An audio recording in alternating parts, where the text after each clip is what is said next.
बिस्मिल्लाहिर्रहमानिर्रहीम। लें जी बच्चों, फ़िज़िक्स का आपका अगला लेक्चर आपके सामने है। ये आपके नोट्स मैंने बताया हुआ है, अपने साथ ही रख लेने हैं ताकि आसानी रहे, बाद में याद करना भी आसान होगा आपको। ये नोट्स का पेज नंबर 17 आप सामने देख रहे हैं। टॉपिक बच्चे आज का जो है वो उसकी हेडिंग आप देख रहे हैं, assessment of total uncertainty in the final result. Final result में टोटल बेयकीनी कितनी को हो सकती है मेजरमेंट में, उसका तखमीना लगाना है। असेसमेंट, तखमीना, अंदाज़ा, ये क्या बात है, इसका मतलब क्या है, ये मैं अभी आपको थोड़ा सा नोट से हट के थोड़ी सी कुछ कॉन्सेप्चुअल भी बातें बताता हूँ। नोट से मुतल्लिक़ ही हैं लेकिन ज़रा थोड़ा अलग हम इसको डिस्कस कर लेते हैं। लेकिन पहली जो इब्तदाई बातें आपके सामने नोट्स पे लिखी हुई हैं, तारफ़ी बातें, ज़रा जल्दी से वो हो जाएं कि इस हेडिंग का मतलब क्या है। ये जो हेडिंग आपने अभी पढ़ी है, फ़ाइनल रिज़ल्ट क्या होता है। देखें बच्चे, बड़ी दफ़ा एक्सपेरिमेंट्स में ऐसा होता है कि आपने एक से ज़्यादा रीडिंग्स ली। वो एक से ज़्यादा क्यों लेनी होती हैं, पिछले लेक्चरों में हम बात कर चुके हैं, ताकि ज़्यादा बेहतर आइडिया हो जाए कि कहीं कोई गलती तो नहीं हो रही। कोई रैंडम एरर होनी हो तो उसको रिड्यूस किया जा सकता है, ज़्यादा अच्छा आइडिया हो जाता है रीडिंग के बारे में। अच्छा, अब आपने कई वैल्यूज़ ली थी, कई रीडिंग्स ली थी, तो और फाइनल आंसर उन सब का एवरेज निकालना पड़ गया। अब ये फ़ाइनल रिज़ल्ट है। और रीडिंग्स आपने ली थी मेजरिंग डिवाइस से, लेकिन उन सब को आपस में ऐड किया और डिवाइड किया, जितनी भी वो टोटल रीडिंग्स थी, तो ये आ गई एवरेज। ये जो एवरेज है ये उन सारी रीडिंग्स की का फ़ाइनल रिज़ल्ट है। एक ये मैंने मिसाल दे दी। एक और मिसाल डिस्कस कर लेते हैं कि मिसाल के तौर पर ये फिर से हम वही 12.7 सेंटीमीटर मैंने कोई मीटर रॉड से ली गई मसलन रीडिंग आपके लिए लिखी। पहले भी हम ये बातें कर चुके हैं, तो आपको पता ही है कि मीटर रॉड है तो लीस्ट काउंट तो उसकी बस 0.1 सेंटीमीटर यानी 1 सेंटीमीटर के 10वें हिस्से तक ही है। यही वजह है बच्चों कि हम मीटर रॉड से ली गई रीडिंग जो है उसमें हम बस इसी तरह डेसिमल के बाद एक दर्जे तक ही सेंटीमीटरों में लिख सकते हैं। लेकिन हो सकता है शायद एक्चुअल रीडिंग 12.7200432923 सेंटीमीटर थी, शायद, अल्लाह जानता है, शायद ये थी एग्जैक्ट उस चीज़ की आखिरी दर्जे तक, या कुछ और थी, या चंद दर्जे कम थी, या शायद और भी ज़्यादा थी।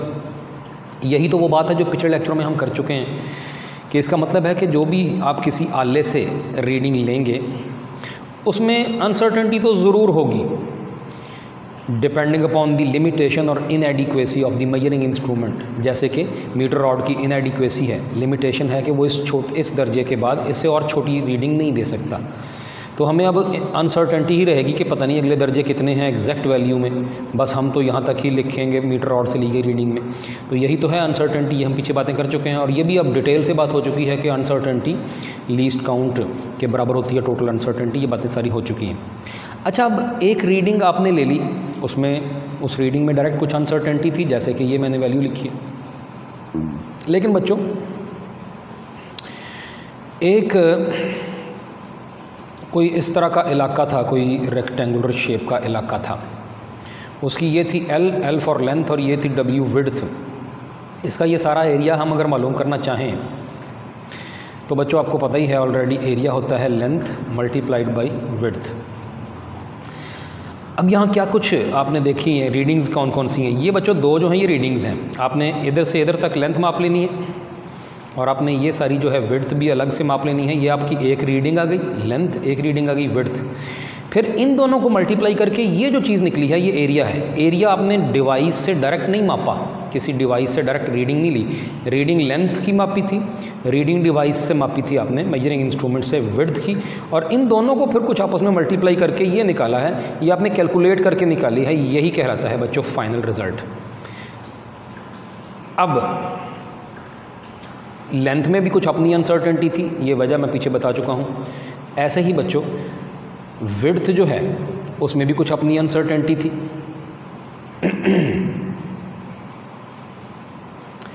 और उसकी में मैं पीछे बात हो चुकी, वही चाहे लेंथ मापी आपने चाहे विड्थ मापी, तो उनकी अपनी अपनी कुछ अनसर्टेनिटीज़ थी।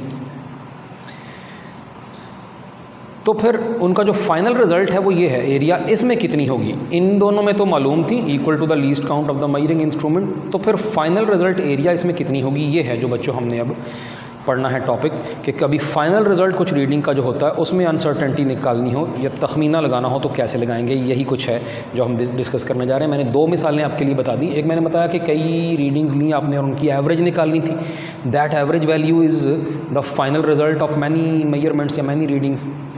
या फिर अभी मैंने दूसरी मिसाल आपके सामने दी है कि कोई रेक्टेंगुलर शेप का एरिया था तो आपने उसकी लेंथ अलग से माप ली, दैट इज़ अ रीडिंग, आपने फिर उसकी विड्थ भी माप ली, वो भी एक रीडिंग है, लेकिन इन दोनों रीडिंग्स का फाइनल रिजल्ट एरिया है, तो इन दोनों में अपनी अपनी अनसर्टेनिटी है, तो वो जो मुमकिना पॉसिबल जो अनसर्टेनिटी है एरिया में वो कितनी होगी, ये हम कैसे अंदाज़ा लगाएं। कुछ ऐसी ही बात ये लिखी है, मैं ज़रा पढ़ता हूँ। कहता है in an experiment it is often required to find out the result by mathematical manipulation of a number of readings।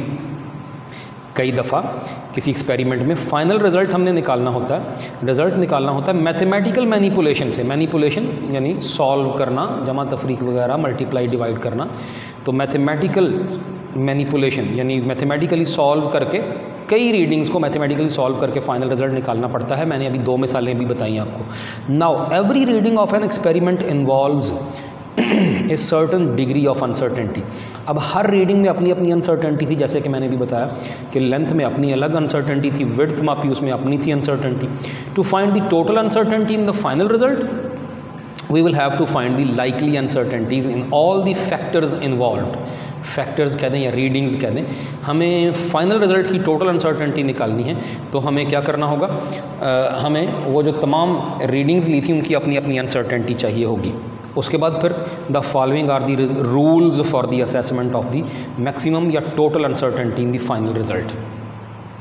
ले जी बच्चों, ये रूल्स हैं आगे। पहला रूल ये लिखा हुआ है कि जब एडिशन या सब्ट्रैक्शन करेंगे कोई 2 रीडिंग्स की तो जो फाइनल रिजल्ट आएगा उसकी कैसे निकालेंगे हम अनसर्टेनिटी। मल्टीप्लिकेशन और डिवीजन करेंगे कोई 2 या कोई ज़्यादा क्वांटिटीज़ की तो उसमें कैसे हम जो रिज़ल्ट आएगा उसकी कैसे अनसर्टेनिटी हम निकालेंगे। फिर इसके बाद जो तीसरा बच्चों रूल आप देखेंगे वो है ये नंबर 3 फॉर पावर फैक्टर। कभी कोई रीडिंग ली लेकिन फाइनल रिज़ल्ट कुछ ऐसा इस तरह निकलना था कि उस रीडिंग की कोई पावर लेके निकलना था। जैसे कि फार्मूला भी बाद में देखते हैं, वॉल्यूम निकालना है सफ़ियर का तो ये फार्मूला ज्योमेट्री का है 4/3 पाई r क्यूब। तो आपने r यानी रेडियस तो माप लिया उस सफ़ियर का, लेकिन उसकी फिर पावर 3 करके ये आपने वॉल्यूम निकालना था। तो रेडियस में तो अनसर्टेनिटी मालूम थी, वॉल्यूम में कितनी है ये कैसे मालूम करें, ये हम करने जा रहे हैं। 3 रूल होगा जी, एडिशन और सब्ट्रैक्शन होगी तो क्या होगा, मल्टीप्लिकेशन या डिवीजन करके फाइनल रिजल्ट निकलेगा कुछ रीडिंग्स का तो क्या होगा, कोई पावर लेके फाइनल रिजल्ट निकलेगा तो क्या होगा, और चौथा ही आप देख रहे हैं for uncertainty in the average value of many measurements. ये अभी अभी थोड़ी देर पहले मैंने इसी की मिसाल भी दी थी बात शुरू करते हुए, तमहीद बांधते हुए। तो कई रीडिंग हैं उनकी फिर एवरेज लेनी है तो उसकी कैसे, उन रीडिंग्स की अपनी अपनी अनसर्टेनिटी तो है लेकिन उस एवरेज की कितनी अनसर्टेनिटी होगी ये कैसे निकालें। और 5वां बच्चों ये जो आप देख रहे हैं for uncertainty in a timing experiment. कोई ऐसा एक्सपेरिमेंट किया जिसमें टाइम पीरियड का नाम आप वाकिफ़ हैं, कोई नई चीज़ नहीं है, सिंपल पेंडुलम है उसका टाइम पीरियड निकालना है। तो अब उस एक्सपेरिमेंट में कितनी अनसर्टेनिटी है फाइनल रिजल्ट में टाइम पीरियड में, ये कैसे निकालेंगे। तो ये 5 रूल्स हैं जो मैंने आपको पहले वैसे ही ओवरव्यू एक दे दिया कि ये हमने डिस्कस करने हैं। वापस बात शुरू करते हैं फिर। तो फाइनल रिज़ल्ट कभी तो आएगा कोई क्वांटिटीज़ को कोई रीडिंग्स को ऐड या सब्ट्रैक्ट करके, कभी आएगा उनको मल्टीप्लाई या डिवाइड करके, कभी पावर उसकी लेके रीडिंग की किसी की, कभी आएगा एवरेज वैल्यू कई रीडिंग्स की करके, और कभी कोई टाइम पीरियड वगैरह मालूम करना होगा तो उसमें हमने फाइनल रिजल्ट टाइम पीरियड निकालना है। ये 5 मैंने फिर दोहरा दिए। जल्दी से चलते हैं, बात शुरू करते हैं। पहला रूल को पढ़ते हैं, लेकिन पहले रूल को पढ़ने से जल्दी से उससे पहले एक छोटी सी बात और कर दूँ। ये हम पढ़ने जा रहे हैं रूल्स कि अगर एडिशन सब्ट्रैक्शन हुई तो क्या रूल है, मल्टीप्लिकेशन हुई, पावर फैक्टर हुआ क्या रूल है, वगैरह वगैरह। अब ये रूल तो है, रूल हमने याद करने हैं और इनको अप्लाई करना है, लेकिन ये रूल कैसे बने, इनकी पीछे से कोई बेस क्या है, ये साइंसी वजह क्या है, फ़लाँ रूल है तो ऐसा क्यों है, ये बच्चों आपकी टेंशन नहीं है, आपने इसकी नहीं परेशानी लेनी। यही टॉपिक है assessment of total uncertainty in the final result, और ये आपके पास टेक्स्ट बुक आपके पास भी होगी। ये मैंने एक लाइन बच्चों अंडरलाइन की है, क्या लिखा हुआ है, कहता the proofs of these rules are given in appendix 2। Appendix 2 ये क्या चीज़ है, ये भी मैं आपको जल्दी से दिखा दूं। आपका फ़िज़िक्स की किताब से कुछ मज़ीद तारफ़ हम करने लगे। ये बच्चों जो किताब आपकी फ़िज़िक्स की है इसके आखिरी पेजेस पे आ जाए। ये लास्ट चैप्टर जहाँ फिनिश हुआ ये उसकी एक्सरसाइज हो गई। तो ये ज़रा देखिए क्या है, पेज नंबर 265 है, टेक्स्ट बुक आपके पास भी होगी, आप उसमें देख सकते हैं। और वो ऊपर क्या लिखा हुआ है, अपेंडिक्स 1, और लिखा है standard definitions of base units. ये बच्चों एसआई सिस्टम की जो बेस यूनिट्स हैं, metre, kilogram, second, kelvin, ampere, candela और मोल, ये आप इनसे पहले वाक़फ़ हो चुके हैं। उन सब की डेफिनेशंस हैं जो आपको एफएससी में या एंट्री टेस्ट में पूछी नहीं जाएंगी। ये एक इजाफी नॉलेज के लिए, वैसे ही आपकी तसल्ली के लिए एक इजाफी नॉलेज के तौर पर आपको ये एंड पे एक अपेंडिक्स यानी एक इजाफी शय साथ शामिल करके किताब में दे दी हैं, लेकिन आपने इनको याद नहीं करना। आपको एफएससी में या एंट्री टेस्ट में इनकी ज़रूरत नहीं पड़ती। आगे बढ़ते हैं। ये देखिए अगला पेज है, पेज 266, उसके ऊपर आप अपेंडिक्स 2 देख रहे हैं। ये बच्चों possible error in A compound quantity, ये टोटल ये वाला पेज और इससे अगला भी, उसमें कुछ मैथमेटिकल चीज़ें कुछ बयान हुई हैं। और जो हेडिंग है ये असल में उसी का ही एक और तरह समझिए और लफ्ज़ों में बयान हुई, वो जो हमने पीछे देखी थी, असेसमेंट ऑफ, वो जो नोट्स में या किताब में थी, assessment of total uncertainty in the final result. तो कैसे टोटल अनसर्टेनिटी या पॉसिबल एरर निकालें। पीछे कभी हम पढ़ चुके हैं कि अनसर्टेनिटी भी आमतौर पे एरर के तौर पर ही उसको हम रिगार्ड करते हैं, लेते हैं। तो possible error in A compound quantity, यही तो है कंपाउंड क्वांटिटी। मैंने अभी मिसालें कई दी हैं आपको कि 2 रीडिंग्स ली हैं तो उनका एडिशन या सब्ट्रैक्शन करके उनकी जो एक कंपाउंड मुरक्कब क्वांटिटी, एक इजाफी जो नई मिलेगी फाइनल रिजल्ट, उसे कहते हैं कंपाउंड क्वांटिटी। तो ये बच्चे कुछ उनके प्रूफ्स यहाँ पर मौजूद हैं और इनकी आपकी मैंने बताया कोई परेशानी नहीं है याद करने की। ये इजाफी तौर पर यहाँ पर दिए हैं सिर्फ आपको ये समझाने के लिए कि इनका प्रूफ है सही, लेकिन आपके कोर्स में नहीं है। आपने अब सिर्फ रूल्स ही पढ़ने हैं, आपकी आसानी हो गई, आपको खुशियाँ होनी चाहिए कि ये तो चलिए ठीक हो गया जी, जान छूटी, तो क्या हमें याद नहीं करना पड़ेगा। बस आपने वो रूल बच्चों याद करने हैं जो आपको बस क्या है रूल, बस ये याद करना है, कहाँ से आया, इसकी बेस क्या है, कहाँ से ये डिराइव हुआ, ये आपकी टेंशन नहीं है, ये बात क्लियर होगी। अगला अपेंडिक्स 3 भी मैं जल्दी से दिखा दूं, मैथमेटिकल रिव्यू के नाम से लिखा हुआ है। यहाँ बच्चों पेज नंबर 268 है, इससे अगला भी 269 भी है और उससे अगला 270 भी है। ये 3 पेजेस पर बच्चे मैथमेटिकल रिव्यू दिया गया है। ये कुछ बड़े अहम फार्मूले हैं जो फिज़िक्स के नहीं हैं, जो हैं तो मैथमेटिक्स के। मैथमेटिक्स में अरिथमेटिक्स भी होता है, एक हिस्सा हिसाब कहते हैं उसको, अलजबरा भी होता है, ज्योमेट्री होती है, ज्योमेट्री में ट्रिग्नोमेट्री आती है। ये उन सब के बहुत से फार्मूले हैं मैथमेटिक्स की मुख्तलिफ शाखों के। ये वो बच्चों फार्मूले हैं जिनकी कहाँ से बने, क्यों बने, कैसे आए, ये आपकी टेंशन यहाँ नहीं है फ़िज़िक्स पढ़ते हुए। ये मैथ नहीं आप पढ़ रहे फ़िज़िक्स पढ़ रहे हैं, लेकिन ये आपकी फ़िज़िक्स की बुक में दिए हुए हैं पीछे। ये सिर्फ वो हैं क्योंकि फ़िज़िक्स पढ़ते हुए हमें इनकी कई दफ़ा ज़रूरत पड़ेगी, तो इस वजह से इनका यहाँ जिक्र कर दिया कि कभी आपको कोई इनमें से भूल जाए या कभी ज़रूरत पड़े तो आप फ़ौरन ये एंड से उसको देख लें। मैथमेटिक्स के वो फार्मूले जो फ़िज़िक्स में कई दफ़ा यूज़ करने पड़ते हैं, तो ये आपकी फ़िज़िक्स की बुक में, ये आपकी फ़िज़िक्स की बुक में दिए गए हैं। ठीक हो गया जी, ये बड़ा अहम ये भी 1-2 बातें थी कुछ आपका कॉन्सेप्ट के लिए, तो वो हमने क्लियर की। वापस आते हैं जल्दी से, ज़रा आप टॉपिक शुरू कर ही लेते हैं, तारफ़ काफ़ी हो गया कॉन्सेप्ट के लिए। तो लें जी, तो कह रहा था कि the following are the rules for the assessment of the maximum या total uncertainty in the final result. कौन कौन से हैं जी, इनका मैं पहले ही आपको तारफ़ 5 का करवा गया हूँ। अब जल्दी से ज़रा ये रूल देखते हैं। पहला क्या देख रहे हैं, फॉर एडिशन एंड सब्ट्रैक्शन। सबसे पहली बात, जब ऐड करें या सब्ट्रैक्ट करें कुछ रीडिंग्स को, जो फाइनल रिज़ल्ट आना है, सम होगा वो या फिर डिफरेंस होगा, आपको पता है पहले भी। तो बच्चों उस सम में या डिफरेंस में कितनी अनसर्टेनिटी है वो कैसे निकालेंगे। रूल है एब्सोल्यूट अनसर्टेनिटीज़ आर एडेड, यानी जो सम आएगा या जो डिफरेंस आएगा उसमें कितनी है अनसर्टेनिटी, ये जो दी गई क्वांटिटीज़ थी, जिनको जो रीडिंग्स थी, जिनको आपस में सम किया या जिनको ऐड किया आपस में या सब्ट्रैक्ट किया, उनकी कितनी कितनी एब्सोल्यूट अनसर्टेनिटीज़ थी अपनी अपनी, उन सबको आपस में ऐड करेंगे तो उनका जो फाइनल आंसर है या सम या डिफरेंस, उसकी मिलेगी टोटल अनसर्टेनिटी। तो एब्सोल्यूट अनसर्टेनिटीज़ आर एडेड। आगे उसकी मिसाल एक समझाने के लिए ये दिए। ये बच्चों कोई x1 लेंथ थी, ये कोई x2 लेंथ थी, और हमें इन दोनों का डिफरेंस मालूम करना पड़ा किसी एक्सपेरिमेंट में। कई दफ़ा हो जाता है इस तरह करना पड़ता है। तो ये x जो है ये दोनों का डिफरेंस है, ये लंबी वाली x2 है, ये छोटी वाली x1 है, और x इन दोनों का डिफरेंस है, यानी x2 माइनस x1। ये देखिए कहता है the distance x determined by the difference between two separate position measurements, दो अलग अलग पोजीशन की मेजरमेंट्स हैं, यानी इस पॉइंट के लिहाज से, किसी स्टार्टिंग पॉइंट के लिहाज से ये वाली पोजीशन और स्टार्टिंग पॉइंट के लिहाज से ये वाली पोजीशन, उनकी पैमाइशें x1 और x2 हैं, x1 और x2। तो उन दोनों से फिर distance x is found as follows, उनसे डिस्टेंस x कैसे निकला। पहले तो x1 की मेजरमेंट देखें कैसे लिखी है। ये बच्चों स्टैंडर्ड तरीका है, ये ज़रा पक्का कर लेना है, ज़हन में रखना है कि तरीका ये होता है कोई मेजरमेंट लिखने का कि उसकी टोटल मेजरमेंट, ये है total measurement TM total measurement, और ये है एब्सोलूट अनसर्टेनिटी। मैं जल्दी से ये फार्मूला आपको वैसे एक जनरल तौर पर यहाँ लिख के भी दिखा दूँ। तो हमने किसी भी शय की जो फाइनल रिज़ल्ट जो रिकॉर्ड करना है, फाइनल रिकॉर्ड जो आपके पास किसी भी मेजरमेंट का आना है, तो फाइनल रिकॉर्ड वो बच्चों यूँ होना है कि किसी भी क्वांटिटी की जो वैल्यू है, जो मेजरमेंट है, वो इस तरह से लिखी जानी है। मेजरमेंट यूँ रिकॉर्ड करनी है आपने, ये स्टैंडर्ड तरीका है कि उसकी आपने टोटल मेजरमेंट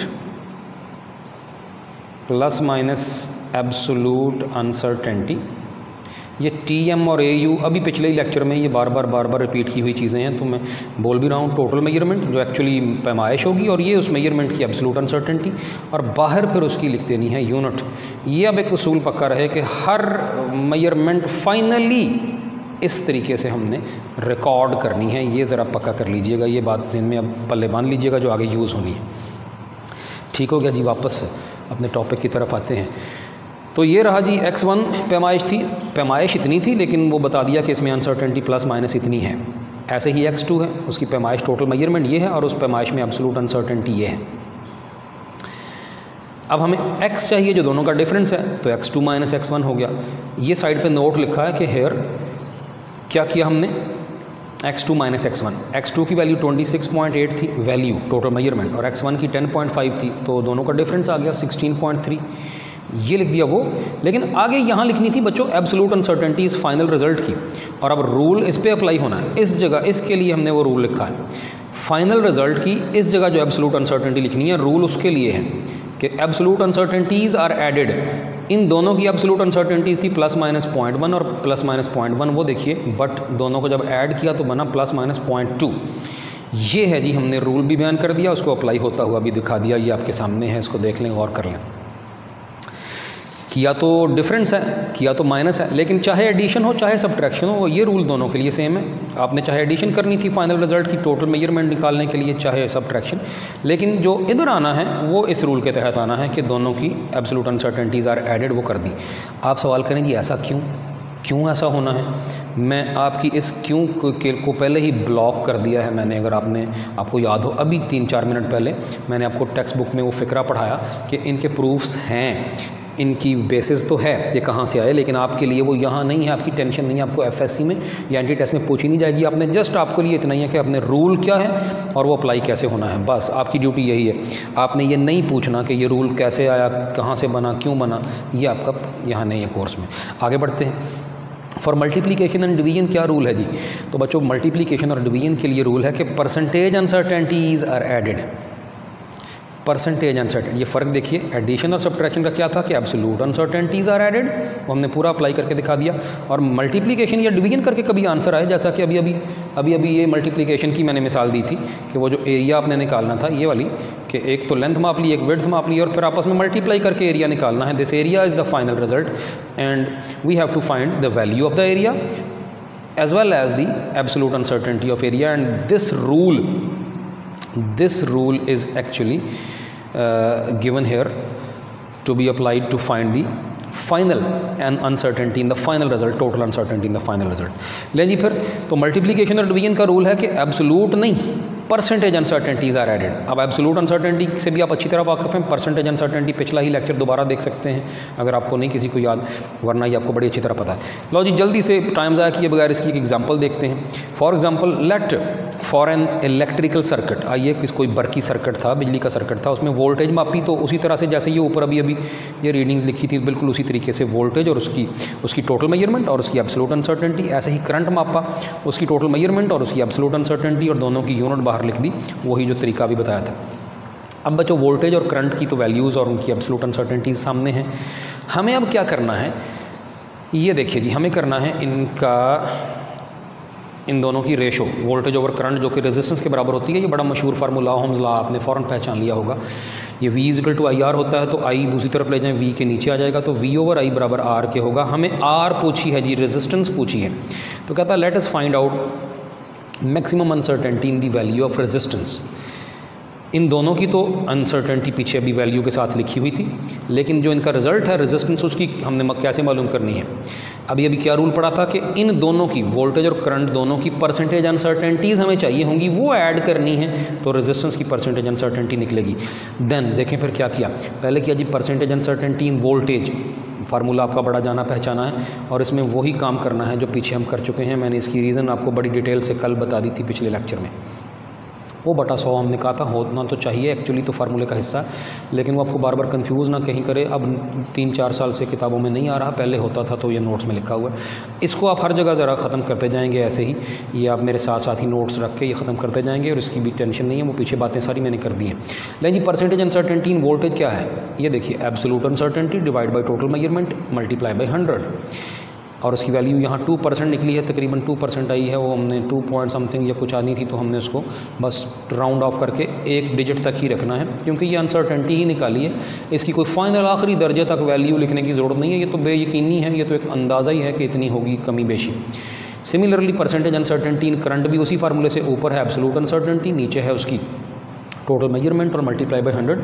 ये मैं जल्दी से फिर से बता दूँ, एब्सोल्यूट अनसर्टेनिटी वोल्टेज की भी और करंट की भी ये दोनों लिखी हुई हैं, और दोनों की टोटल मेजरमेंट ये दोनों लिखी हैं, वही आगे पुट की हैं, कोई नई चीज़ नहीं है। लें जी, हमारे पास वोल्टेज की भी आ गई परसेंटेज अनसर्टेनिटी 2%, इसी तरह कैलकुलेट करके करंट की भी निकल आई 6%। अब रूल क्या पड़ा था, then according to the rule था कि जो फाइनल आंसर में टोटल टोटल परसेंटेज अनसर्टेनिटी होगी, क्योंकि ज़ाहिर है यहाँ परसेंटेज अनसर्टेनिटीज़ को ऐड किया है, तो रिजल्ट की भी परसेंटेज अनसर्टेनिटी निकली है।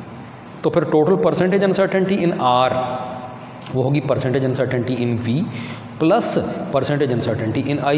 रूल अप्लाई कर दिया कि percentage uncertainties are added, this implies percentage uncertainty of R क्या हुई, वही दोनों 2% plus 6% is equal to 8%। Simple.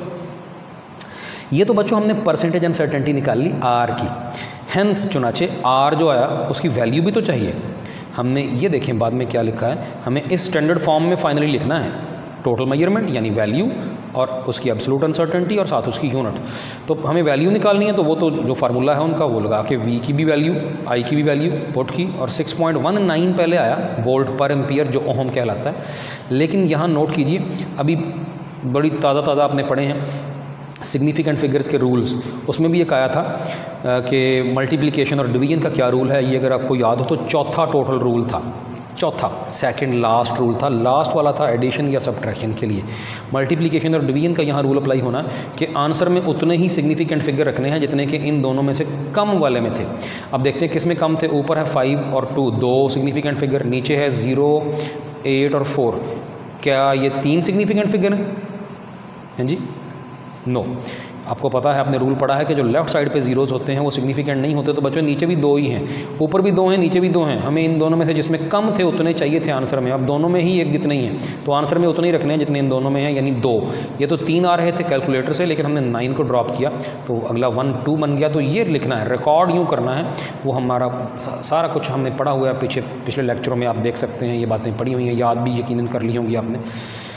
ले जी बच्चों, ये तो रेजिस्टेंस की वैल्यू यानी टोटल मेजरमेंट आ गई, और साथ क्या लिखा है, विद परसेंटेज अनसर्टेनिटी ऑफ 8%, ये जो भी निकाली है। ठीक हो गया। लेकिन ये स्टैंडर्ड फॉर्म नहीं है। मैं आपको फिर से याद दिला दूं बच्चों, ये मैंने बताया था कि finally standard form, final record जो लिखना है, फाइनल जो मेजरमेंट नोट करनी है, वो total measurement plus minus absolute uncertainty और साथ उसकी यूनिट। हमें भी क्या मिली है, हमें मिली है रेजिस्टेंस की परसेंटेज अनसर्टेनिटी। चुनाचे ज़रा देखना अब क्या करना है, बल्कि मैं पहले इधर ही आपको बता दूँ क्या करना है। इधर ज़रा देखिएगा, हमारे पास परसेंटेज अनसर्टेनिटी का फार्मूला आपने अच्छी तरह से यकीनन याद रखा हुआ है। उसको पीछे हुआ पिछला लेक्चर बड़ी डिटेल से हमने वो बयान कर दी थी ये सारी बातें। परसेंटेज अनसर्टेनिटी होती है absolute uncertainty AU over total measurement multiplied by 100। अब बच्चों आप ही गौर करें, आप ही बताएं, अगर हमें ये वाली चीज़ भी नोन हो, टोटल मेजरमेंट मालूम हो, परसेंटेज अनसर्टेनिटी भी मिल जाए, जैसा कि ये देखिए रेजिस्टेंस की टोटल मेजरमेंट भी आ गई है और उसकी परसेंटेज अनसर्टेनिटी भी आ गई है।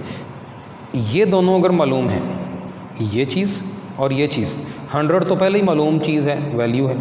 अब ऊपर वाली चाहिए तो बच्चे को बहुत पेचीदा काम नहीं है, बड़ा कोई मुश्किल काम नहीं है, बड़ी आसानी की बात है, सिंपल सी बात है।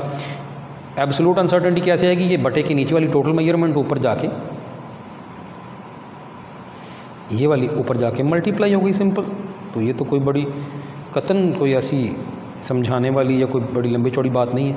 तो जी परसेंटेज अनसर्टेनिटी जो उधर थी, ये टोटल मेजरमेंट ऊपर जाके मल्टीप्लाई हो गई, और अभी ये 100 भी उधर है तो इसको भी नीचे इधर मल्टीप्लाई हो रहा था, इधर आके नीचे आ जाएगा। ये है बच्चों वो चीज़ जो फाइनली आपको चाहिए। अब तक हम जहाँ पहुँचे थे अभी पीछे, तो आइए ज़रा उसको मैं साथ ही देख लूँ। हमने टोटल मेजरमेंट निकाल ली थी रेजिस्टेंस की, लेकिन परसेंटेज अनसर्टेनिटी आई थी। स्टैंडर्ड फॉर्म में ये है तरीका कि टोटल मेजरमेंट और प्लस माइनस परसेंटेज नहीं, एब्सोल्यूट अनसर्टेनिटी और साथ बाहर यूनिट। तो ये देखें बच्चों, छोटी सी कैलकुलेशन साइड पे की है, ज़रा इस पर गौर करना। ये क्या किया है? यही तो फार्मूला यूज़ किया है। ये देखें 6.2 है टोटल मेजरमेंट, 6.2 टोटल मेजरमेंट है, 6.2 और मल्टीप्लाइड बाई परसेंटेज अनसर्टेनिटी, ये 8% थी, 8 और डिवाइड बाई 100, तो divide by 100 is nearly equal to 0.5। लें जी, ये उम्मीद है कि बिल्कुल क्लियर हो गया, हमने हर चीज़ बिल्कुल खोल के मुकम्मल बयान कर दी। तो बड़ी उम्मीद है कि इसमें अब कोई अबहाम, कोई शक नहीं रह गया। लें जी, हो गया फिर जो हमें चाहिए फाइनली। तो परसेंटेज को हमने कन्वर्ट कर लिया वो फार्मूला लगा के एब्सोल्यूट अनसर्टेनिटी में। ये रही बच्चों फाइनल रिकॉर्ड, फाइनली हमें कामयाबी मिल गई जो हमें चाहिए था। रेजिस्टेंस की वैल्यू चाहिए थी, या टोटल मेजरमेंट, और साथ उसकी एब्सोल्यूट अनसर्टेनिटी प्लस माइनस करके, और साथ उसकी यूनिट। ये मुकम्मल हुआ। लेकिन कुछ थोड़ी सी आपके लिए ये इंपॉर्टेंट नोट दिया है, 2 बातें लिखी हैं। पहली तो बात ये लिखी, कहता है वो जो भी बताया था मैंने अभी बताया था कि ये जो रिजल्ट ऑफ 5.2 ओवर 0.84 है is rounded off to 2 significant figures. क्यों? As both the factors have only 2 significant figures, क्योंकि ऊपर भी नीचे भी 2 हैं, तो आंसर में 2 ही रखने हैं। 3 आए थे लेकिन ड्रॉप करके एक हमने वो ये इस तरह से 2 बना लिया, 6.2। पहला तो हो गया। दूसरी बात क्या कह रहा है? बट यहाँ तो हमने अप्लाई कर दिया वो मल्टीप्लिकेशन और डिवीजन वाला रूल सिग्निफिकेंट फिगर्स का, but the absolute uncertainty in are was actually, ये जो बच्चों अभी निकाली है, ये जो 0.5 है, ये असल में 0.5 नहीं आई थी, 0.496। इस 6 को ड्रॉप किया तो 9 10 बनेगा, साथ ही कैरी ऑटोमेटिकली फ़ौरन कैरी आगे 1 मुंतकिल होगा, तो 1 जिसको 0.5 बना देगा, वो 0.5 हमने लिखा है। एक्चुअली ये आंसर आया था, लेकिन क्या किया? Which is rounded off to only 1 significant figure, सिर्फ 0.5, 0 तो सिग्निफिकेंट नहीं है, सिर्फ 0.5। क्यों ऐसा किया? हमें हर आखिरी दर्जे तक क्यों नहीं चाहिए? बिकॉज ये बड़ा अहम फिक्र है कि the uncertainty is only an estimate, the uncertainty is an estimate only. Uncertainty सिर्फ एक एस्टीमेट ही तो है। अनसर्टेनिटी क्या है? अंदाज़ा है कि इतनी गलती, इतनी कमी बेशी पॉसिबल है, इम्कान है कि इतनी कमी बेशी होगी शायद जो फाइनल रिज़ल्ट आएगा। तो इसमें इतनी नहीं हमें टेंशन कीजिए, आखिरी दर्जे तक पूरा ही सही लिखना है। ये तो जस्ट एक मोटा सा ये अंदाज़ा ही है कि जी वो असेसमेंट, वो देखें ना टोटल क्या आपका इसका जो हेडिंग थी वो आपकी इस टॉपिक की वो यही तो थी, असेसमेंट। पहला लफ्ज़ ही असेसमेंट, तखमीना, अंदाज़ा। तो ये सिर्फ बच्चों अंदाज़ा ही है, तो इसलिए ये बड़ा अहम पॉइंट आपने देख लिया। लेकिन जी 5 में से 2 रूल हमने डिस्कस कर दिए, लेकिन क्योंकि तारफ़ी बातें आपका कॉन्सेप्ट की बेस बनाने के लिए मुझे काफ़ी करनी पड़ी हैं, तो आज का लेक्चर हम इधर ही फिनिश करते हैं। बाकी बच्चे हैं ये 3 रूल, वो इंशाल्लाह अगले लेक्चर में करेंगे जी। ओके, अल्लाह हाफ़िज़।